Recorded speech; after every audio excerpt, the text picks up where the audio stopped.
Assalamualaikum warahmatullahi wabarakatuh. Kembali lagi bersama saya Cucu Sumedi. Kali ini aku nggak bakal bahas kisah misteri, tapi kali ini aku akan membahas mengurangi cerita horor ya sebelumnya, karena kalau aku sendiri setelah mengalami sering membuat konten horor itu kadang sampai terbawa mimpi, entah itu ini atau ini ya. Jadi saya memutuskan untuk stop dulu untuk cerita horornya, tapi untuk channel Cucu Sumedi ini akan tetap berkesinambungan dengan hal-hal tersebut.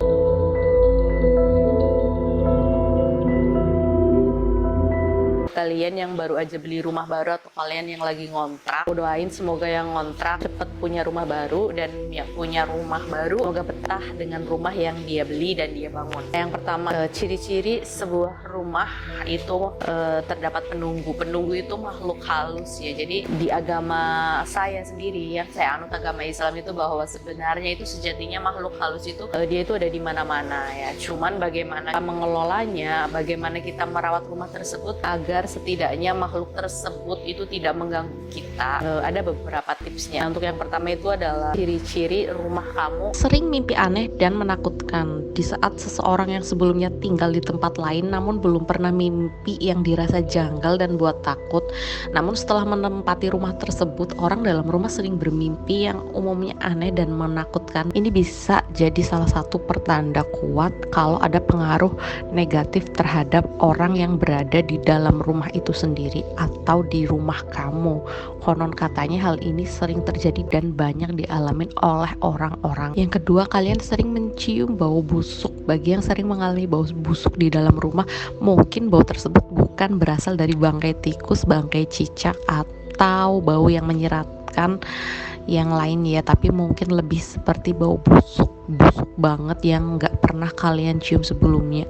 Ini merupakan salah satu upaya dari energi negatif dari makhluk halus yang menunjukkan eksistensinya terhadap manusia. Ya, tujuan mereka apa? Nggak lain nggak bukan mereka itu ingin yang menempati rumah tersebut takut dan segera pergi meninggalkan rumah. Yang ketiga, sering timbul perasaan aneh. Kalau malam terasa mencekam terus karena kamu itu tinggal di tempat tersebut, banyak kejadian aneh yang sulit dijelaskan.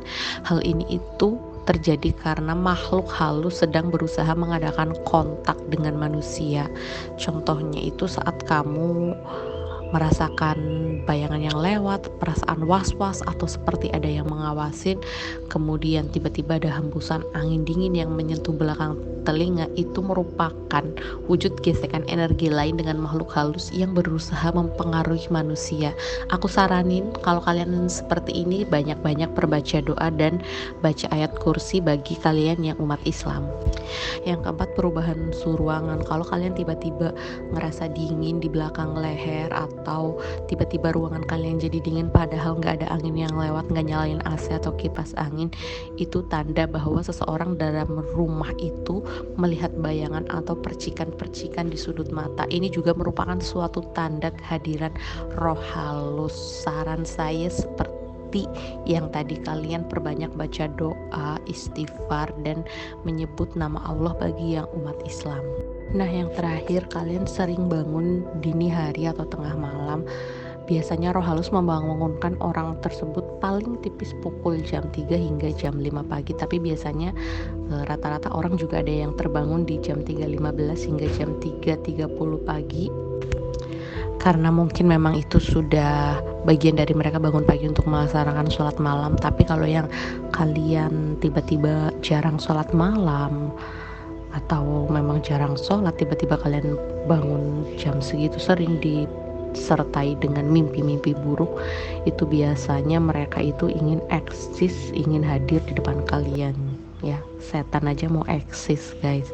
Saran aku, kalaupun memang kalian dibangun pukul jam segitu, ambil air wudhu, sholat, dan berdoa memohon ampun kepada Allah serta perlindungannya. Rumah kita yang kita tinggali, agar kita tinggal dengan nyaman dan ibadah pun lebih khusyuk tentunya ya. Bagaimanapun percaya atau nggak percaya kalian tentang ini, jangan lupa jangan tinggalkan sholat 5 waktunya untuk selalu membaca Al-Quran di rumah yang khusyuk dan lebih bersemangat lagi, lebih ikhlas lagi. Biarpun saya ngomong kayak gini juga, saya masih dalam tahap belajar juga tentang rumah ini dan sebagaimana Saya mohon maaf apabila ada yang kurang atau ada yang salah, kalian boleh lanjut bahas di kolom komentar ini. Terima kasih buat kalian yang udah menyaksikan konten Cucu Sumedi kali ini, dan tetap terus bersama saya, Cucu Sumedi.